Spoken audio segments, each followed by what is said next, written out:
My guest today has worked in some tough places with some tough people. Skid Row on LA, homeless populations, men fresh out of jail, helping them through the issues of addiction and recovery.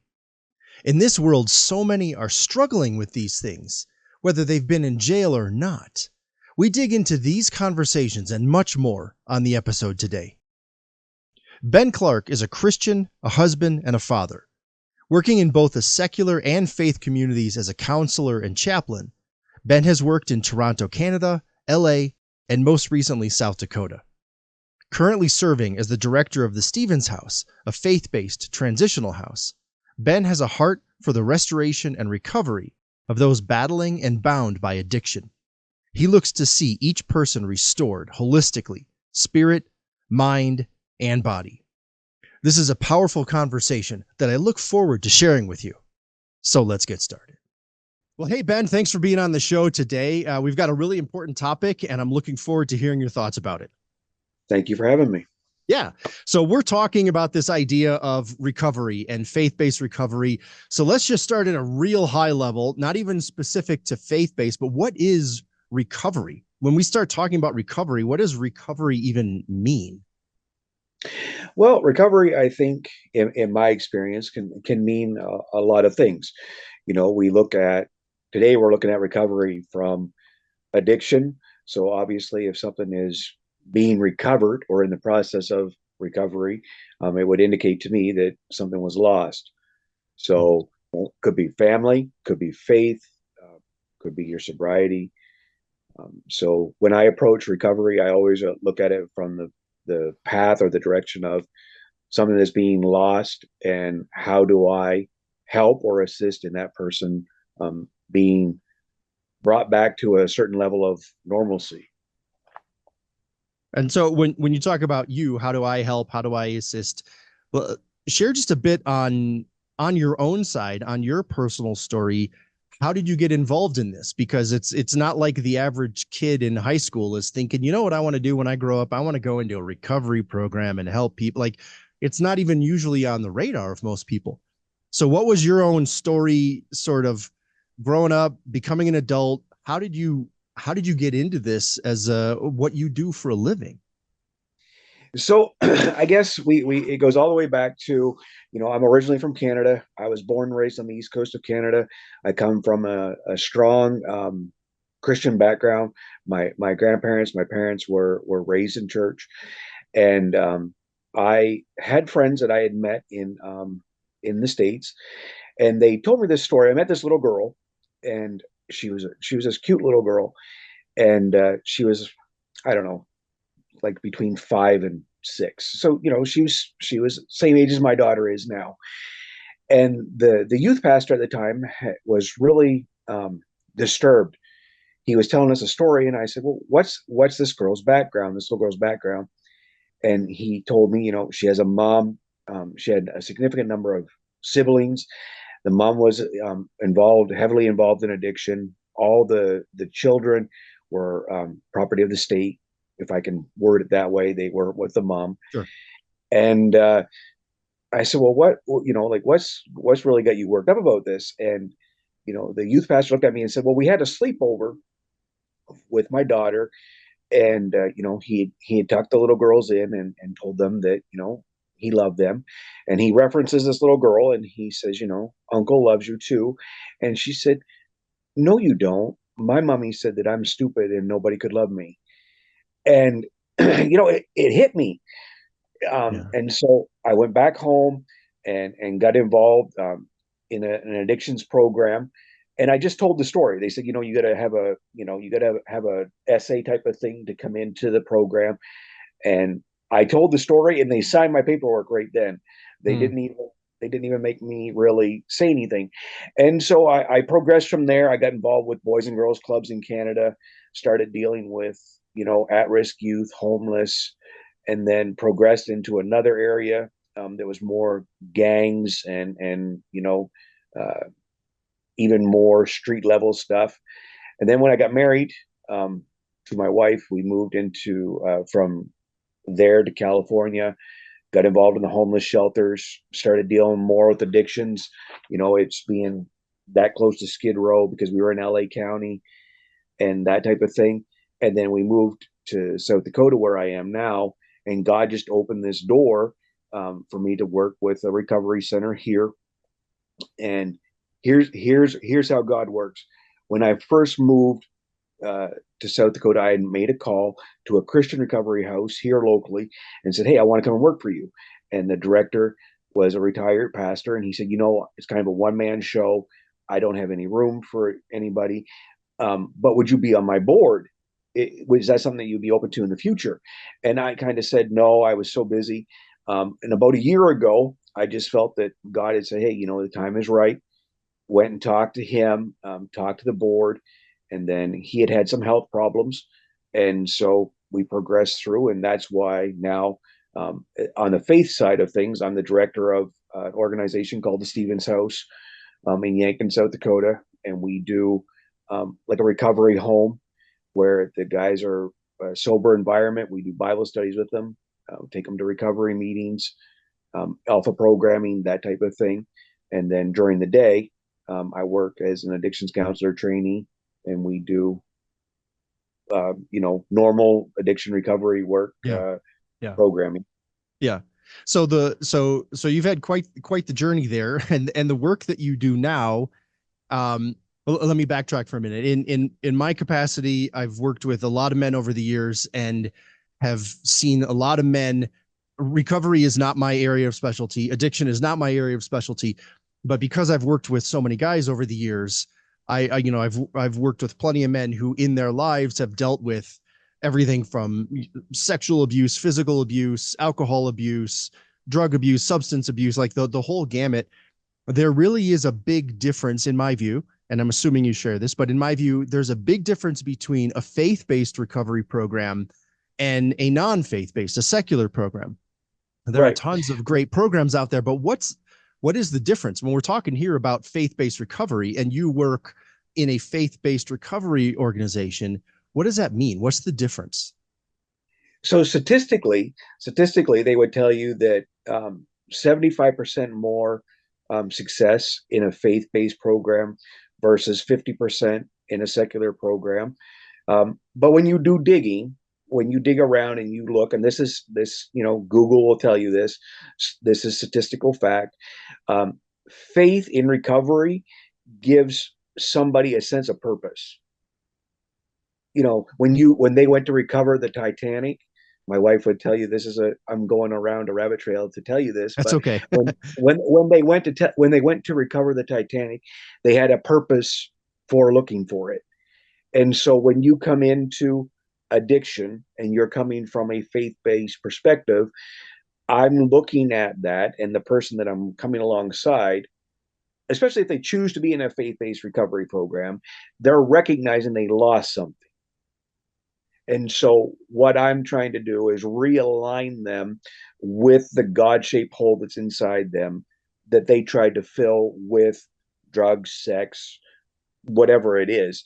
And so, I think that the more emphasis in a faith based program is that it's more, the faith is a bigger part of it.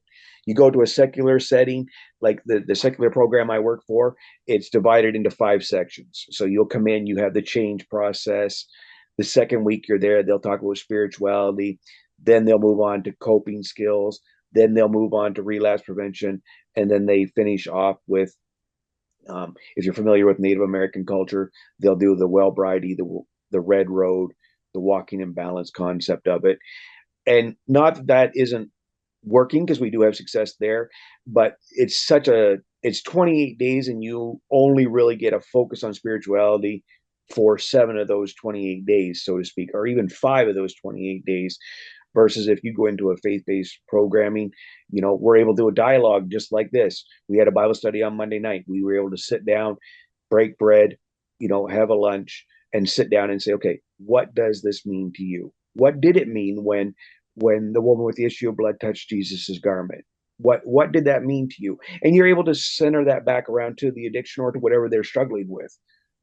That purpose of faith, I guess, is what you could sum it up Yeah. as the difference is. Yeah. Yeah. And that's huge. That's huge because The work that I do is focused around helping men to improve themselves, get better as husbands and fathers and leaders and all of that. But without that foundation of faith, ultimately it's just a temporary band-aid. Mhm. I'm not an anti-personal development guy, but I'm Right. kind of an anti-personal development guy if it doesn't have that foundation of faith, because otherwise it's here are your 5 steps to being a better friend. And 6 years later, you're like, okay, I forgot those. I'm going to have to go now. What's the new thing? What's the Right. 7 new tips on how to do that? And because we didn't address that core issue of purpose, we didn't address that core issue. So yeah, I definitely resonate with that we need to have that core identity issue. We need to have that core purpose. We need to have everything rooted in scripture and not just the current trend of the day. It might help, but it's temporary at best. Yeah. Right. Yeah. Right. So I want to ask you something about that's on the website of the place where you work. So Okay. I wrote this line down because I liked it a lot when it's talking kind of about the organization, what you do. You have Okay. the line on there: men encouraged and taught to develop new patterns of thinking and responding to real life. I found Right. that to be a great, just not necessarily a mission statement, but it's close. But it could use some explanation, right? It could use some depth behind that. So if a Right. guy comes to you and says, "Hey, you're telling me here you're going to teach me how to develop new patterns of thinking and responding to real life," what does that mean? How's that show up in the life of a guy who comes to work with you? Okay. So, um, for me, when I came in, and I'm coming in under someone's already developed this, and so I walk in, and the guy says, I'm fresh out of jail. I've been out of Yep. jail for 24 hours. And okay, so what do you need to know? Because being a man in real life is yes, it's spiritual, and that's the main focus, but some of these guys don't know how to run a bank account, or some of these guys don't know, how do I get a job? What do I do when that coworker or that manager gets in my face? I just Yeah. got out of I just got out of jail, where if you do that, I punch you in the nose. Yeah. Yeah. And just so for us at the house or in the program, it's more about coming alongside of people and saying, okay, this is the situation. Can we help you from our own experience and say this is what we do? And a lot of it is just being the ministry of presence, being a safe space for them to come and say, okay, look, this is something that you've never dealt with before. If you're in recovery, some of these guys are still in recovery. They haven't felt those emotions before. How do I talk to my kid that I haven't seen in 4 years? Yeah.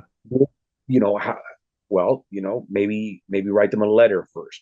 So it's very basic. I know that's a very basic answer, but that's kind of how it is. It's just coming in and finding a commonality to show them what real life is like, because some of them don't have that example at all. um, and just being able to connect everything back to the Word of God. And Yeah. you actually, I was going to say this at some point. This is a perfect point to say. You actually say it in your book, that it's about the why is more important than the how. Yeah. I think you said that in like around chapter 2, and I tell the guys that it's Nietzsche said it, Viktor Frankl said it. If you have a big enough why, you can survive anyhow. So, what is your why? Know your why every day, and it'll help you process and get into real life. Yeah. Yeah, of those two guys, definitely the Viktor Frankl guy. That's the I have a stack of his book, Man Search for Meaning, that I keep here, and I just hand them out to people because that was a book for me that had a profound impact on me. It's not specifically a Christian book, obviously, but Right. really a profound book that I think everybody should read.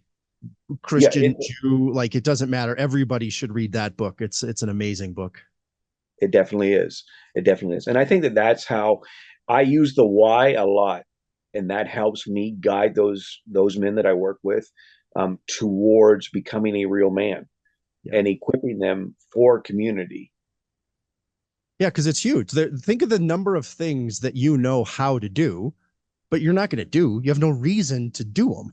There's Right. no why, there's no point in it. So yeah, knowing how, we default to that as a question because it's sort of our brain naturally just jumps there. Say, Right. I want to do this. How do I do it? Okay, well, we could talk about how, but without that why, underlying why, you're really going to miss it.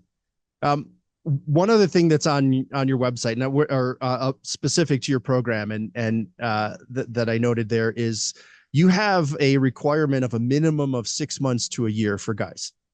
Right. And you mentioned earlier some of the other programs that are out there might, they're 20, 25 days, 28 days, something like that. So 6 months to a year is that's a real amount of time. Like you have real amount of time together. Right. What led your organization to come up with that as, we need a minimum of 6 months? And what would you do with a guy who says he doesn't want to commit to that? So there's kind of two-part question there. Yeah. Okay, so Stevens House concept is actually based very heavily on the Teen Challenge concept. Um, if you're familiar with David Wilkerson's the Teen Challenge, Adult and Teen Challenge, it's called now. Their program, depending on the campus, is like anywhere from 12 to 18 months.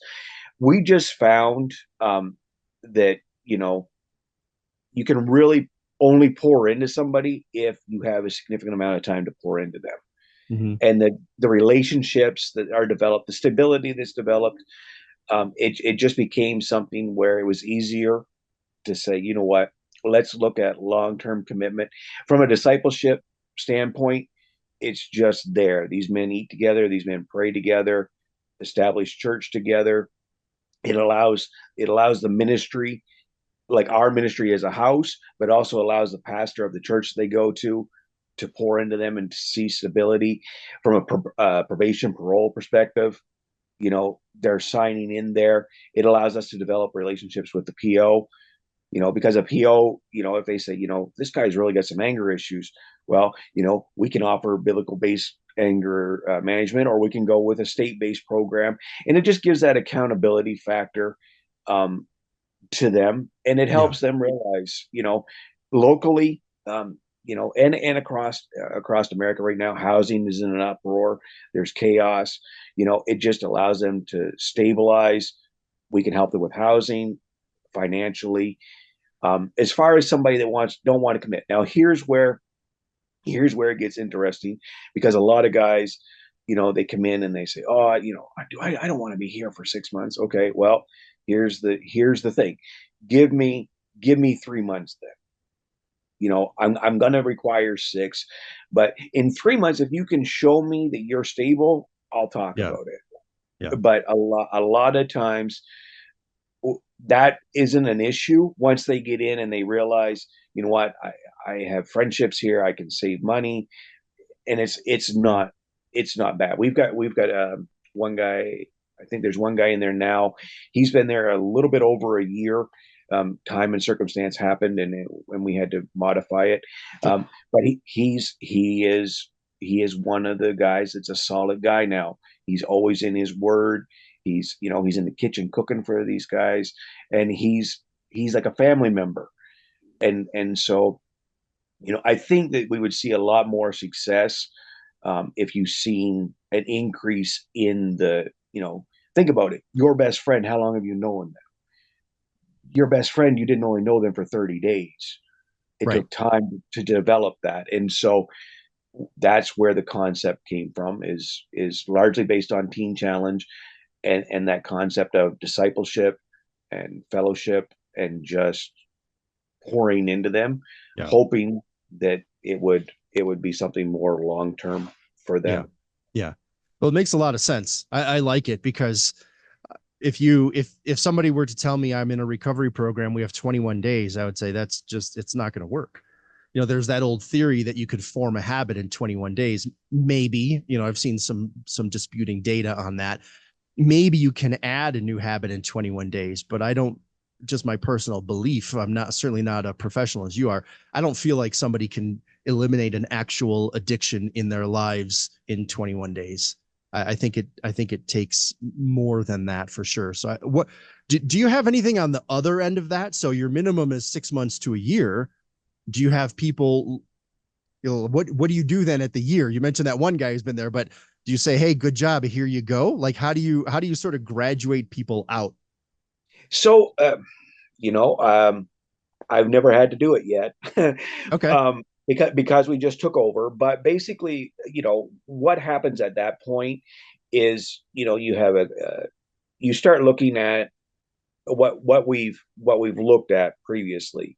Is you start looking at, okay, what do you need for housing? If are you coming off of probation and parole? So I keep referring to probation and parole because a lot of my guys are probation and parole. They're part of that. And so then, if I looked at it and he was with me for over a year, and in 5 months he was going to be off, what they would call off paper or off parole or probation, then you start talking to the PO and you say, okay, can we help? Does he need to move to Kentucky if he's not from Sure. here?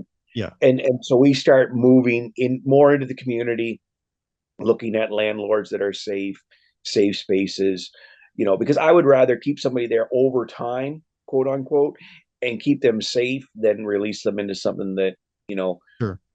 they're at risk again. Yeah. And so that's kind of how that concept moves. It's there, but we can be fluid with it if we need it to be. Yeah. Yeah. Yeah. That makes sense. Yeah. You don't want to just say, hey, you're done. Goodbye. You want to make sure you're fulfilling that help even as they're leaving, as they're exiting out. You mentioned earlier there just briefly, it wasn't the point, but I wanted to come back to this. You were talking about accountability. So what what does accountability mean in recovery? What's the difference between me just trying to do this on my own, having a partner with me? Like, how does accountability play a role in somebody going through recovery? So, there's this concept, biblical concept, that two are better than one. We obviously believe that as Christians, but secularly, they've really realized that if you have somebody that's accountable, or you're accountable to them, then you can't just run off. Yeah. And Yeah. so secularly, we say that everybody should have five people that you can call. Now, I'm old enough that I tell them, your Fab Five. Remember, you had the five people you could call on your cell phone, type of thing, and they laugh at it, but I'm like, no, because what happens is accountability in recovery is such that when somebody, i.e., the person's, a craving lasts 20 minutes. So this person's been doing really good for like 118 days, but they're really craving. It's 20 minutes. How are you going to get through it? You call that person, and that person, obviously, if you're calling and reaching out to them, you trust them. They can walk you through it. And so I think the concept of accountability secularly is just that somebody that comes alongside of you and says, hey, how are you doing today? What are your plans for the day, especially early into recovery? Hey, let's grab that new meeting, that AANA meeting. Let's go to Celebrate Recovery or Ready Now Recovery. Like, let's get out, and you're not alone in the forest. There's other people that are going through the same thing. With the house, accountability means that you leave the house, you're signing out. It's going to say, Ben is walking to Walmart. I left at 8:15. Well, we know that, we know how far away Walmart is if you're walking. We know Hmm. how far away it Yeah. is if you're driving. And just be able to call you and say, hey, is everything okay? Yeah. Well, you've been gone for a couple of hours. What? And it's not policing, it's just that accountability factor. Sure. Right. uh, and then you get, so the guys are accountable to each other too. Hey, I noticed so and so is, so and so didn't come out of their rooms yet today. Are they okay? Hey, I noticed that when they talked to so and so, they were a little bit upset. And it's just that ability to come alongside and and and be a presence. I think of accountability, and I tell them this when the guys are listening to the more on the faith-based side of things. The Bible says, ye which are spiritual, restore such a one in the spirit of meekness, considering yourself, lest you also be tempted. It's just that you're not snitching on them, you're not throwing them under the bus, you're just recognizing the the the will within yourself and coming alongside that person to help them. And one of the things that I'm sure you want to lead the guys to is they should want that, right? Initially, there's some hesitancy to that because, I've dealt with that in plenty of guys, not in recovery, but in groups with the concept of accountability. And initially, there's often some hesitancy towards that, but soon you start to want it because you realize how beneficial it is to you. So you've given other guys the permission to do that, to call you out and to keep you on track. And that really is powerful. It really helps a lot when that happens. Definitely. It really does. And when you like, we had this Bible study last night, so it would be Monday night, and one of the guys that's new to the house, he said that he said, as long as I stayed in the Word and I was going to Bible studies and I was praying and I was with my, his Christian crew, as he says, you know, he was doing very well. It's when he stepped away from that and didn't wasn't accountable. And this is where people will debate me on it or whatever. But when he wasn't accountable to go to Bible study, he wasn't accountable to go to that prayer group or whatever. That's when he fell off. It was just easier to just, oh well, I can do it tomorrow or I can do it whenever. And so, yes, some guys, they really balk at the idea of accountability, even financial accountability, until you say, hey, like this is the situation. This is the reason why we do this. And it helps, you know, in recovery or even in life. Sometimes we're like the kid, your kid tests your limits because they want to know how much that you love them. And if you're always moving the line, then they're like, well, mom or dad doesn't care. And Yeah. so sometimes that hard stance, it gets you yelled at, cussed at sometimes, but at the end of the day, they come back and they say, hey, I appreciate you standing up to me and drawing the line. Yeah. Yeah. Yeah, I think we all do appreciate that. We may not in the moment, if you mentioned kids and parents, like if we go back to being a kid, there were definitely times when mom or dad or both of them were holding a line and we didn't like it.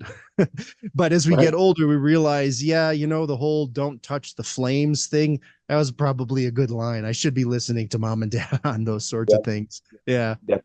So you mentioned earlier, working you were in LA County and working, by Skid Row, homeless stuff, addiction stuff, gangs and street level stuff.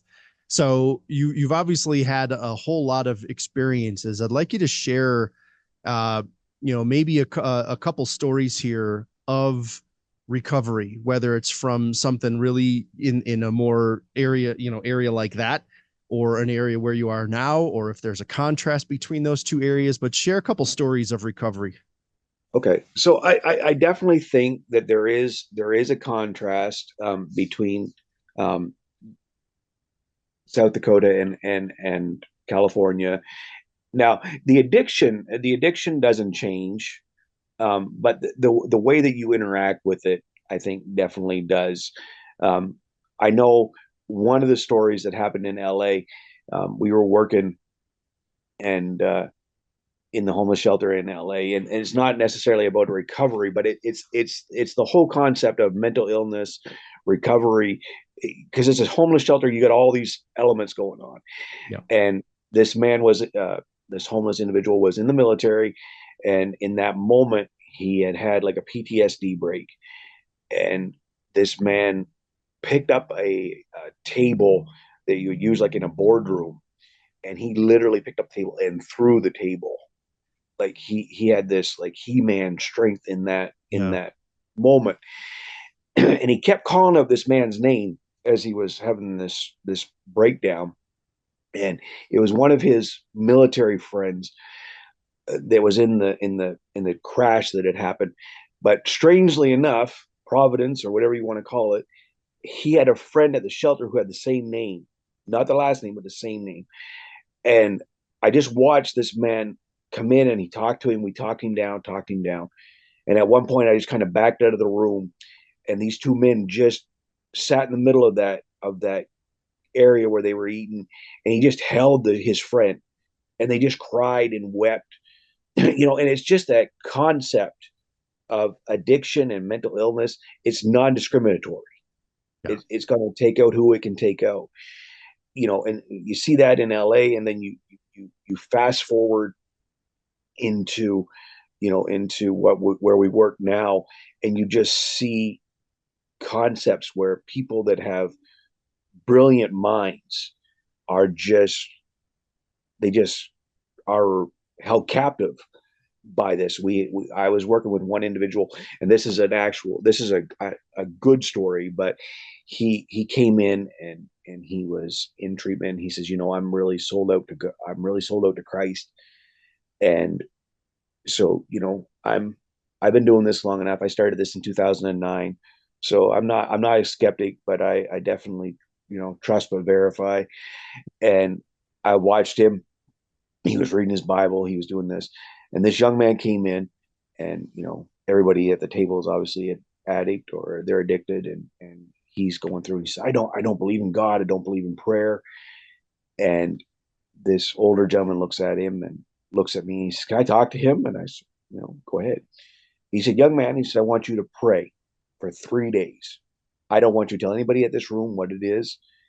He said, but I'm going to pray for you while you pray for the thing that you need. And the young man said, okay, it's not going to help, but I'll do it.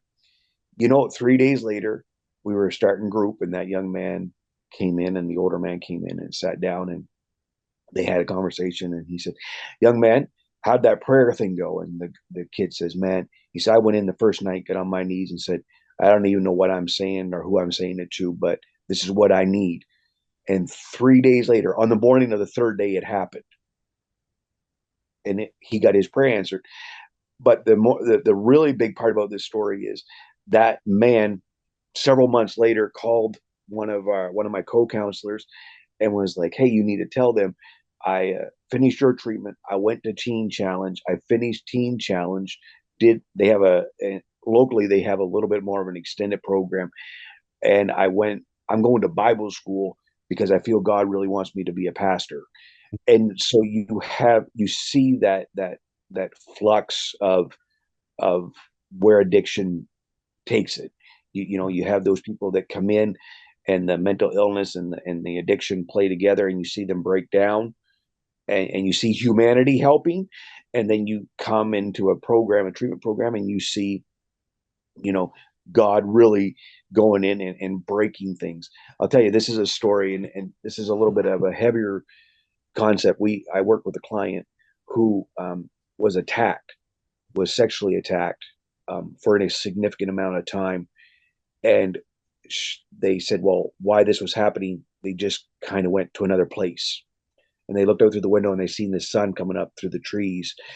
And the person that was with us during this conversation said, so what do you get out of that? And the particular person said, well, I thank God for trees, because when I looked out through and seen the tree let me know that there could be new life. Like the tree dies in the fall, but Yeah. it's rejuvenated. And the person said, how could you even say you thank God? And they, like, I'm changing my voice, like they were angry. Sure. And that girl looked at that person and said, it wasn't God that did that to me. It was the sin in that man's life. I can't blame God for what happened to me. And just that alone, seeing these moments in I thank God every day that he called me to do what I do. Yeah. Because every 28 days when I work secularly, and even every day with the Faith Based program, I get to reset my view on God. And what I mean by that is God shows me every day the depth and the breadth and the depth of his love. Like there's nothing new. You understand what I'm saying? Like God Yes. doesn't change. God doesn't change, but every day it's like, wow, that's how it happened, and it's amazing to see these stories unfold, and to know when you lay your head down on your pillow at night, you're like, you know what? They may have not accepted Christ. They may not be totally recovered, but we made progress today. Right. And that progress that's the whole point. We're none of us who do any work of helping people. We're not, at least me, I guess I won't speak for you, but I assume you would feel the same way. But the point isn't come here today and you'll be perfect tomorrow, because that's just not reality. But if we can get one step closer, one step closer, one step closer, and if year after year after year, if I can get a little bit more sanctified, to use a Christian religious term, if I can get a little bit more like Jesus year after year after year, then I'm on that path. Because who knows how God is going to use different things and different moments in our lives. And you mentioned the one guy who was not believing and spent the 3 days praying, and now is potentially on the path to being a pastor. And people sometimes make fun of the verse of how God will use everything for his good. And we would say, well, how can he use addiction for his good? How can he use abuse for his good? How can he use these horrible things? And what you're sharing are a few of the examples of the way how. It doesn't mean every situation and every bad thing that occurs is somehow going to lead to somebody being a pastor, but it does give a highlight to some of the real world reality behind a passage like that. This is how God takes that and uses it for his good. What's Right. something else like that you may have seen? Oh, there's so many. Um, I think that here's a concept, and it goes back to, I was working in Canada. I was doing, I was working with the at-risk youth, the gangs area, and again, a mental health story. So we're there, and the individual, we're doing mental health security. So basically, what I would do is during the day, I would work, you know, with the club, the Boys and Girls Club, and I would work at night as well. And so I was doing security, and they brought me in, and they said, "Hey, this female, she has a heavy addictions past. She's having an episode. Um, we don't want you to do anything, but we just need you in the room in case you have to go hands on with her." So I came in, and they gowned us all up, and I go in, and if you've ever been in a hospital, it's concrete walls, it's all sterile. And even before we get down in the room, you can hear this girl, she's just screaming, blood curdling screaming, and she's smashing her head on the wall. And Mm. so we go in, and we don't go hands on with her, but we help get her in a safe space. And I come out, and I'm sitting in the hallway, and the nurse walks by and says she hasn't slept in 3 days. Huh. So, Canada is even more liberal than America on some things. So I'm like, well, I definitely, as a security guard, I can't go in and lay hands on this girl and pray for her, or there'll be all sorts of trouble. But I can pray for her in my mind. So I just prayed for her. Very simple, you know, prayer.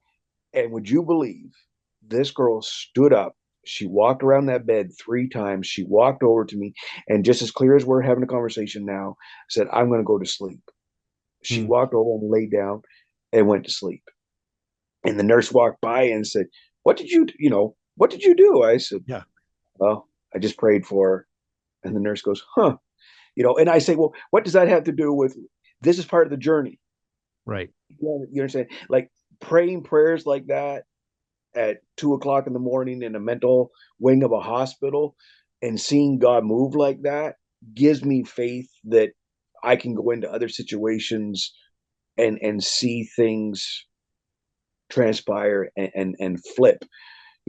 I've worked in areas where there was a drive-by shooting, and two young teenagers lost their lives because alcohol and the gang was there. But I've also prayed for people and watched people come out of those gangs and transform their life for Jesus.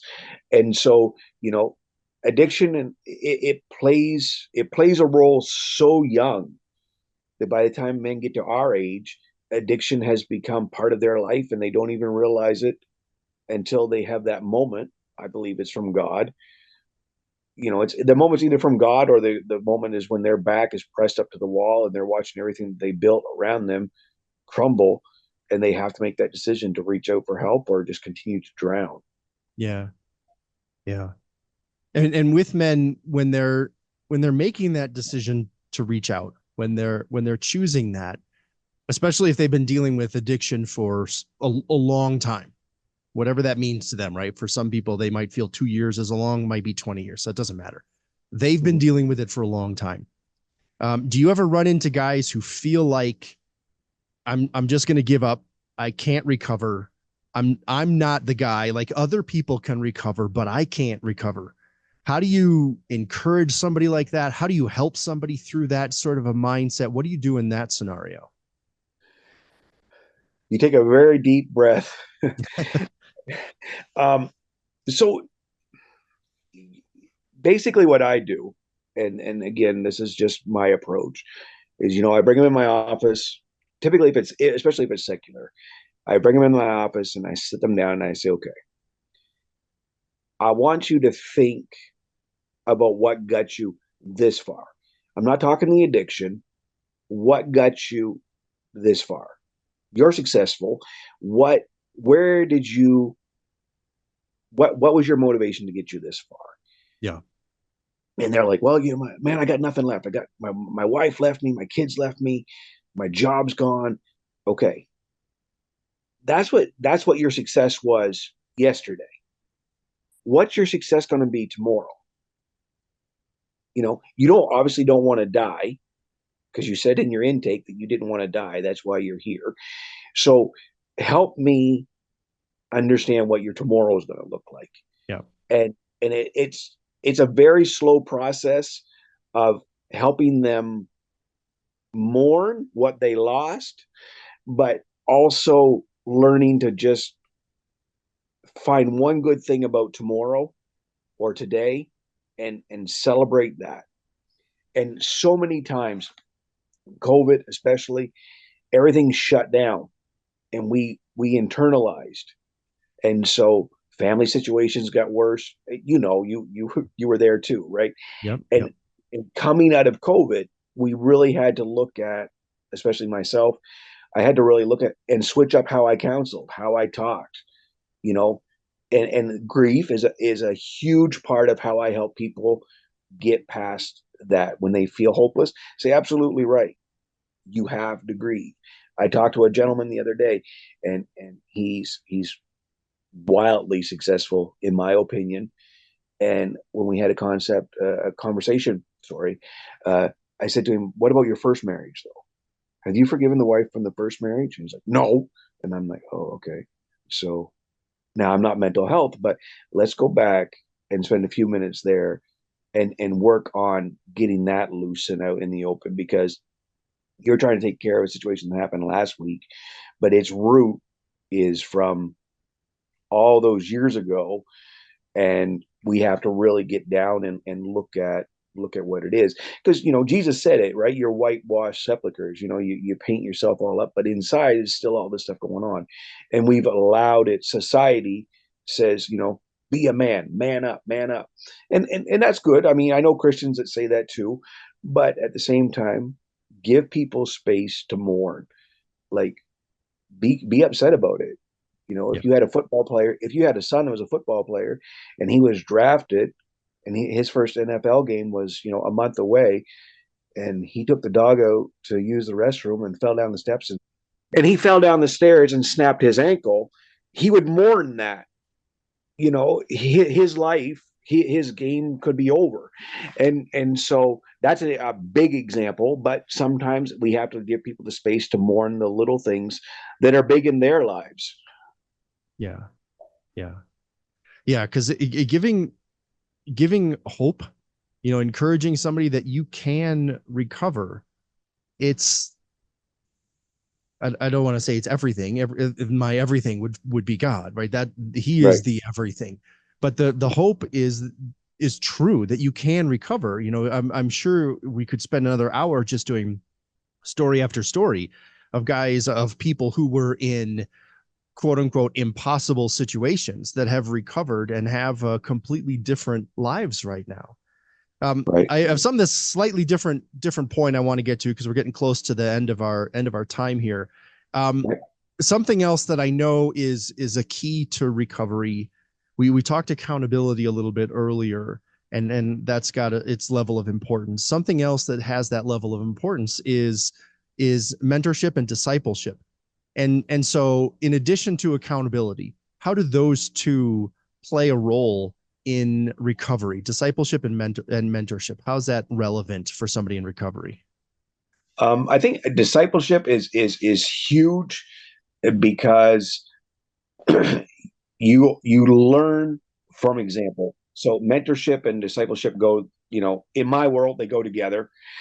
And just being able to present someone that has done it and been there, mentor. I look at you, even though we've never met, when I look at you in your podcast and some of the guys, I look at you as a mentor from afar.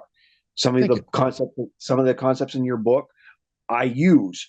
And so I think mentorship for these guys that are in recovery, especially faith based, is just being able to put them in spaces where it's not overpowering, but it's kind of like that accountability piece that you said. They look for it after a while.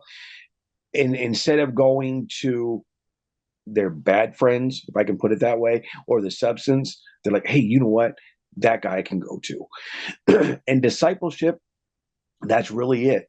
Get in the word and let the word get in you, because you can get in the word. I know guys that read their Bible through every year and they're not Christian. They have the facade of it, but the Bible's never got in them. And so for me, when we go to discipleship, when we do Bible studies, we go word by word, or chapter by chapter, sorry. And what does this mean to you? How can you apply this to your life? What does that mean? And just being able to, very basic, but there's some deepness that comes out of that. And same with the mentorship. Hey, I don't know how to cook, but I know how to cook with a crock pot, right? Yeah. And sometimes that's what you have to do. It's a crock pot approach. We layer it in there: accountability, discipleship, mentorship, and we just let it cook out. And it does play a huge role into it. You need, we use mentorship. Secularly, they say sponsor. And all it is it's somebody that works. It goes back to Christianity, and the 12 steps line up very nicely. Work the steps, work your why, and just be humble enough to say, you know what, I need help. Yeah. And reach out to that mentor, reach out to discipling. I told excuse me, I told my pastor, I said, man, I don't know about this discipling thing. I only know how to work from a secular standpoint. And he helped me through some things. And it's just that discipleship sometimes is just being there. The man said to Jesus, Lord, I believe, help me with my unbelief. Right.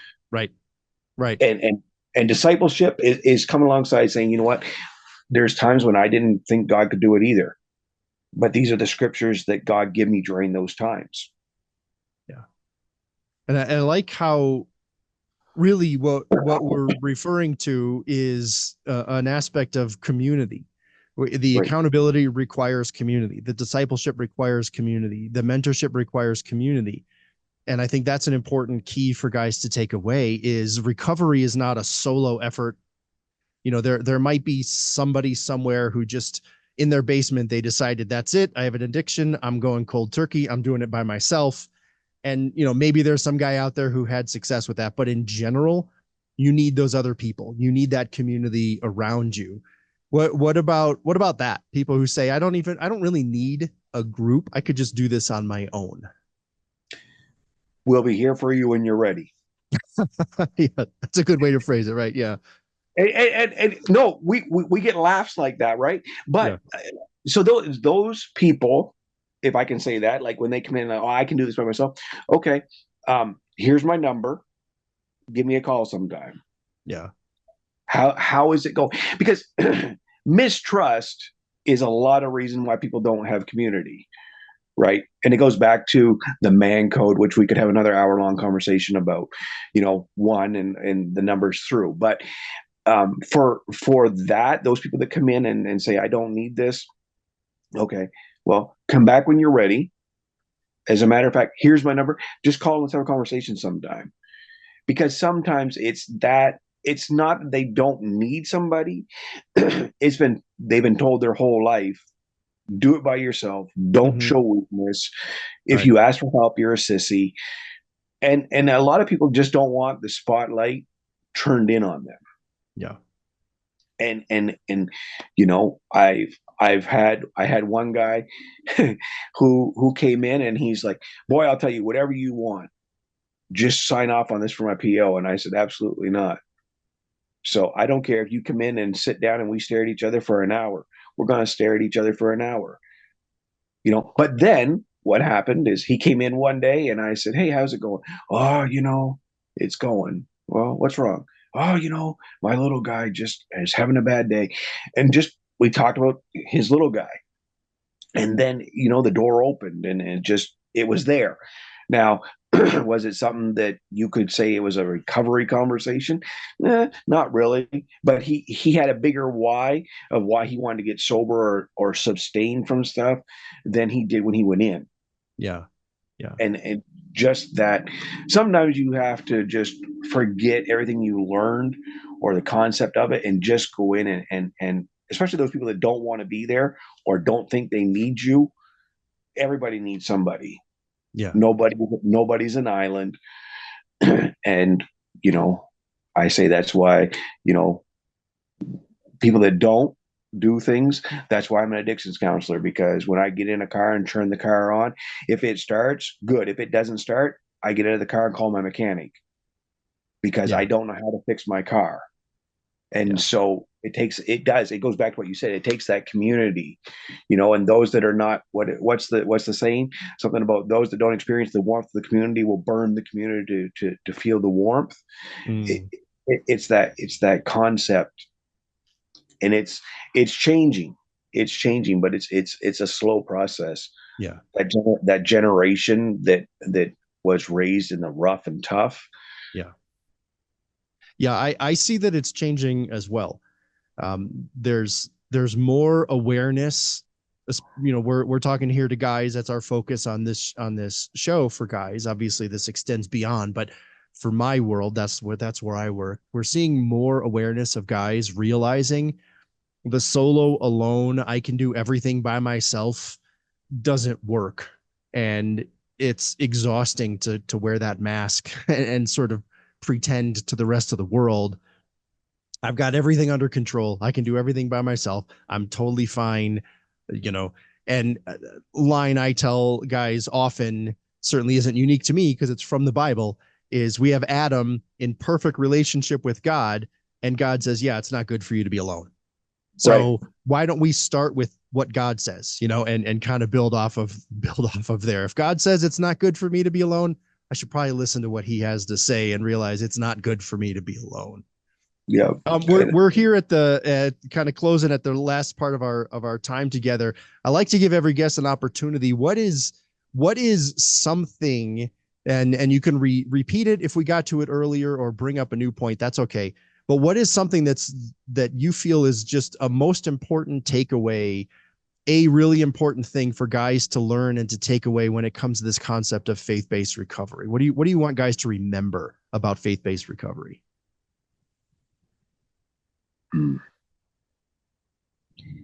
it's a process. And I think that the one thing you got to know, and we said it, I'm almost going to repeat what you said. It's a community. Recovery, faith-based recovery is a community. You know, like Paul Mills, I'm pretty sure you know who I mean, from Maine. He's one of my guys. He's part of my community. Do I talk to him every day? No. Even you, I don't talk to you all the time. Mikey Yarborough, those guys are part of my community. And faith-based recovery, guys, get in a community. It doesn't even have to be somebody that you talk to all the time. Just get in a strong community. It doesn't matter. Porn, drugs, alcohol, even your phone. The average American touches their phone 2,000 times a day, over 2,000 times a day. Get in a community and just embrace the community. And God will put people in your path that'll help you. If you really pray and seek community, God will be there for you every trip. Yeah. Yeah, I love that. I love that. Yeah, community really is critical. So one last question, very simple question. Where do guys go to learn more about this organization you work for? It sounds pretty cool. So where do they go to find out about that? All right, so we go to www.stevenshouse.org. So it's STEPHENS house.org. If I said it too fast or whatever, quick Google search Stevens House Yankton. That'll bring it up, and Yeah, that's where we definitely. went. Yeah, I'll include that in the notes. So stevenshouse.org is the place to go. And Ben, I really appreciate your time today. You have a lot of stories to tell. It's an important topic to discuss for men, and thanks again for being here. Thank you for having me, sir. God bless you. You got it.